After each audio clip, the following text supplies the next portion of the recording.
Right, we're doing a bit of plastic soffits and fascias today, or UPVC soffits and fascias. I get it all from Northern Building Plastics. Good prices, and they deliver all over the country. They don't mind coming south of the river, unlike me, who doesn't like to travel anywhere more than 2 mile radius from my house. But no, they're good. It's good stuff, and yeah, like I say, they deliver all over the country. So let's crack on and see how we go.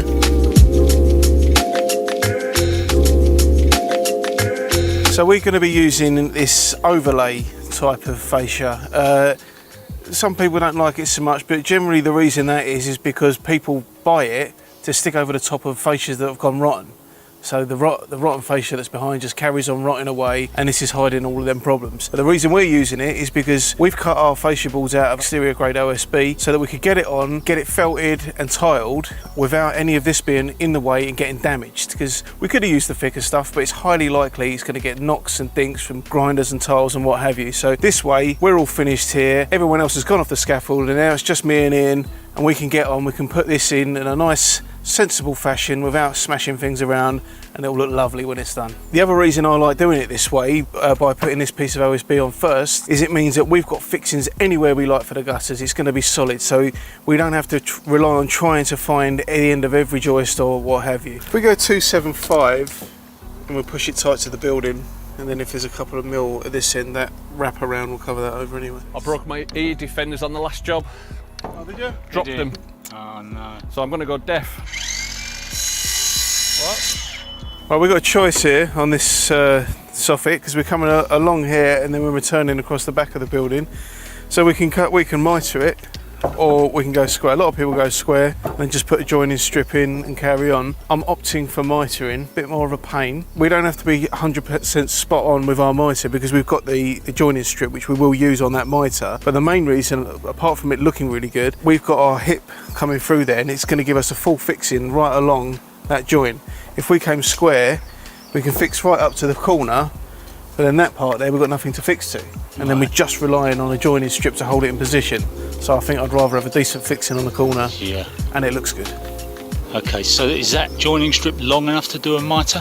What does it come in? It comes in 5 metre lengths. Oh, so that should be fine. There's plenty.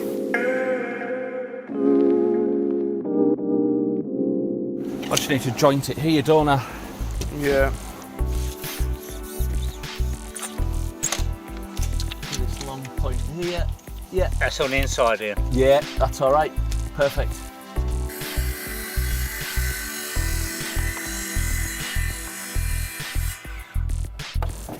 See if that fits. Got to leave a little bit of room for expansion, not really. Halfway on. Yeah, that's it. Normally 10 mil, isn't it? They don't come pre-cut like this. This way. So the next thing we're going to do, we've now cut our lengths of soffit in where they need to be. We've got a couple of gaps here and there because there's still some surfaces to come through. But now we're going to start marking out where all our fixing points are along the underside. So we've set pieces in from our rafters back to the wall. We know they're all at 400 centres, which is great. It's nice and equal. But we need to mark that onto our soffit with 2 equally spaced pins on each fixing point, so that when you look up at it, it's all in a nice straight line. There's nothing worse than seeing pins all over the place down one of them boards, because they do stick out. That's the face of it, obviously. You tuck it under there, right into the point where it's going.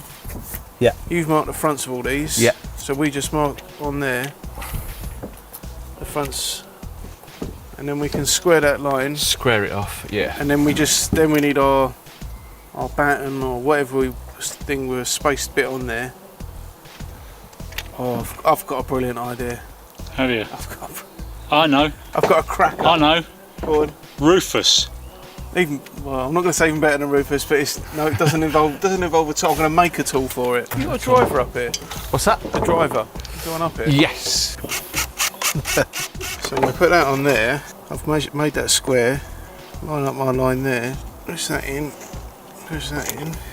There we go. We've got 2 little holes. Ready to start our nails in. So yeah. then we start all our nails off. Before you even put it up? Yeah, flip it upside down, push it in, bang.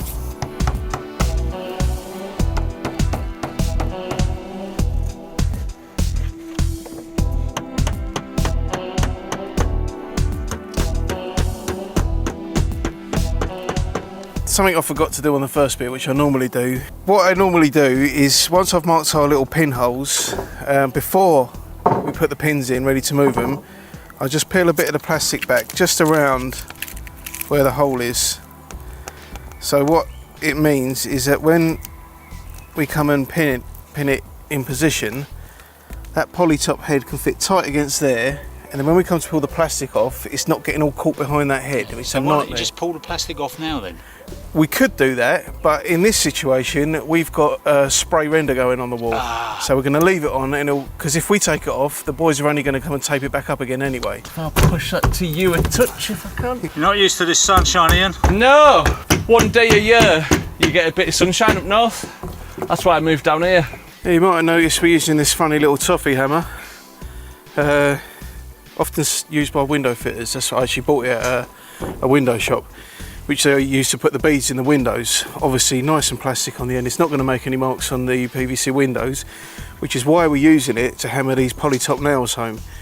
It's not the heaviest hammer in the world, but it's enough to drive those nails in, and it won't leave any black marks on the poly tops either.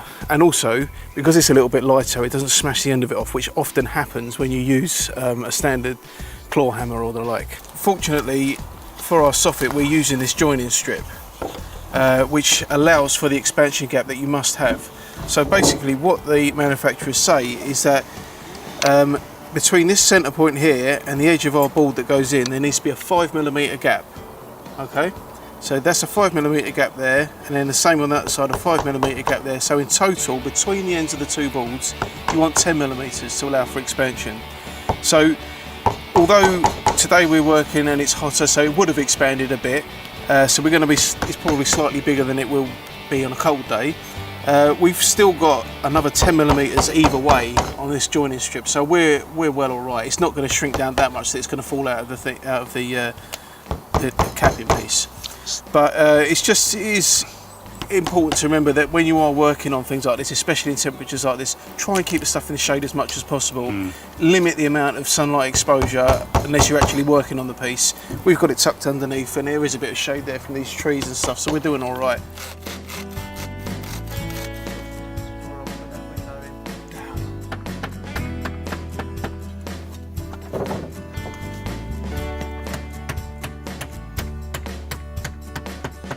Okay, so we're just putting the fascia boards on now, and it's similar to what we do with the soffits. We measure out the spacings equally for the poly top nails, and at the same distance up each one, and we'll put a little mark there. But we only put one fixing with these poly tops along the bottom. We don't put anything at the top, and the reason for that is, well, there's two reasons. One, the gutter bracket will hold the top in once we screw that on, and two, you're not going to have one of these poly tops interfering with the gutter bracket, because it's bound to end up being right where one wants to be. So normally, if you weren't overboarding, if you were using the thick stuff, you'd be looking for the rafter end to nail into, yeah? Yeah, exactly. But on yours, it doesn't matter. It doesn't matter on this, because we can line ours up with the ones underneath, because they're fitted to something that's offset with the rafter, but we don't need to be in line with the rafter because we've got that OSB all the way along, so we can line everything up all the way around.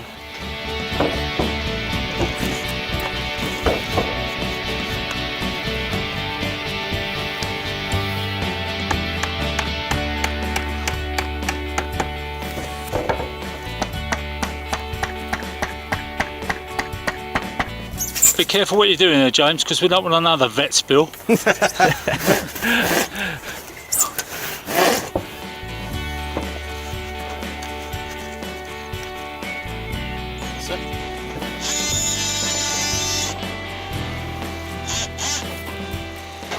Should I just keep running that through at 40mm? Yeah. Keep running it, and just a couple Yeah, in. I'll just put two in there. Don't go too close to the corners, because 100mm in each end. 50mm in either end. 50mm in. And what? Loves that new hammer. So good.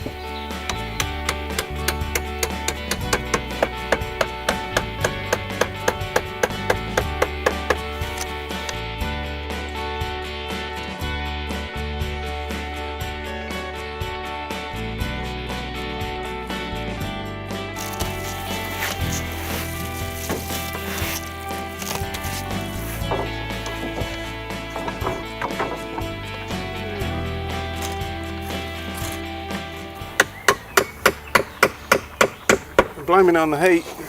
It's alright. Blame it on the camera. Blame it on the boogie.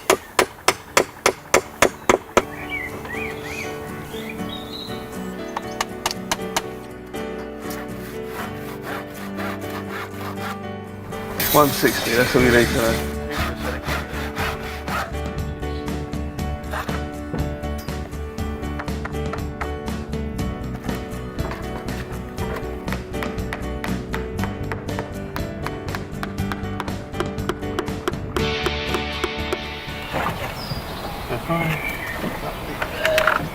So that needs to cut across there and take all of that off. That will fit on there, and then that last bit will fit in that top.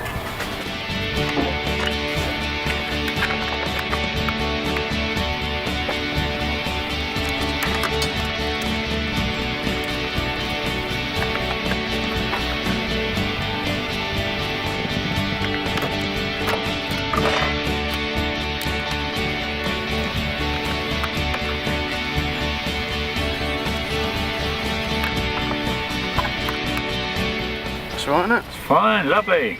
What's that glue then? Cyanoacrylate. Yeah. And then you got the activator as well.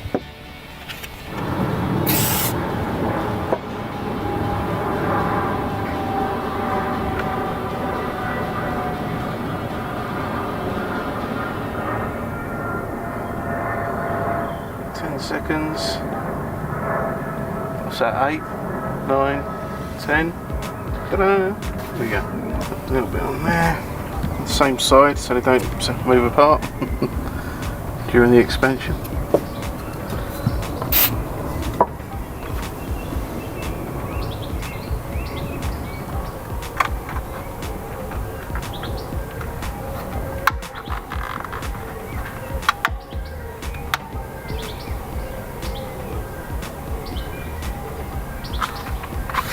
That is, yeah, that's that one there.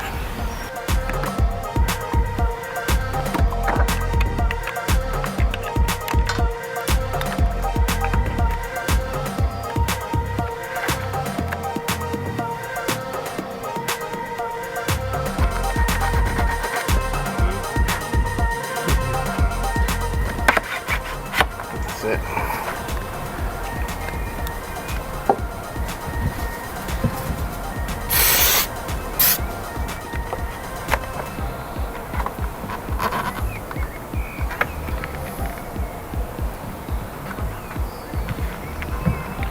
Glue on one side only, James, yeah? Correct. Always only on the one. If you put it on both sides, it'll move, it'll crack and it'll fall off. And then you've had it. Then you'll be getting the ladder out, trying to glue it back up. Then you'll glue it on both sides again, and then it'll do exactly the same thing again. Right, a little centre line already there, that's where that piece is.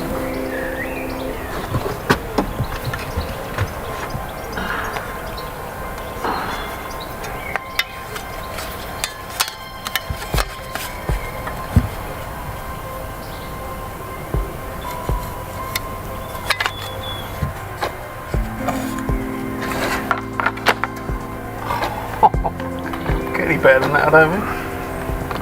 That's absolutely spot on.